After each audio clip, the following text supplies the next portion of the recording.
નમસ્કાર, હું છું આપના સાથે ઈશા દુબે. આપ જોઈ રહ્યા છો જનસાક્ષી ન્યૂઝ.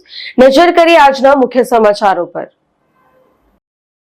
અંકલેશ્વરમાં કરુણા અભિયાન અંતર્ગત ઉત્તરાયણ પર્વ 30 ઘાયલ પક્ષીને બચાવી લેવાયા છે, જ્યારે 4 પક્ષીઓના મોત થયા છે. શહેર તેમજ ગ્રામ્ય અને જીઆઈડીસીમાં ઘાયલ થતા પશુ પક્ષીના જીવ બચાવવા કેમ્પ ઊભો કરાયો હતો.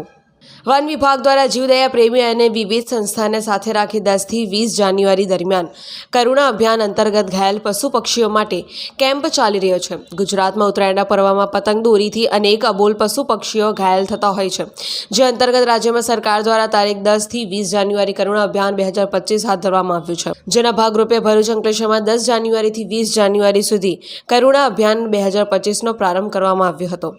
કરુણા અભિયાન હેઠળ પતંગની દોરીથી ઈજા પામતા પક્ષીઓને તાત્કાલિક સારવાર મળી રહે અને નિર્દોષ પક્ષીઓના જીવ બચાવી શકાય તે હેતુથી વન વિભાગ, જીવદયા પ્રેમીઓ અને રોટરી ક્લબ ઓફ અંકલેશ્વરના સંયુક્ત ઉપક્રમે શહેરમાં જવાહર બાગ ખાતે, જીઆઈડીસી ખાતે, શાલીમાર નર્સરી, અંદાળા તેમજ અન્ય ગ્રામ વિસ્તારમાં 7 સ્થળે વિશેષ કેમ્પ ઘાયલ પક્ષીઓની સારવાર માટે ઊભા કરવામાં આવ્યા હતા.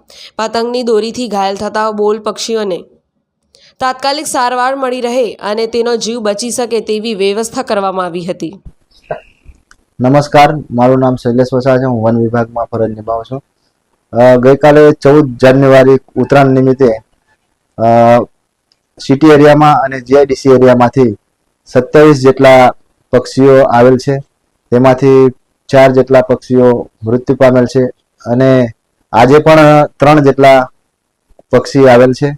અને અમારે કરુણા અભિયાન જે ચાલે છે એ 14 જાન્યુઆરીથી 20 જાન્યુઆરી તક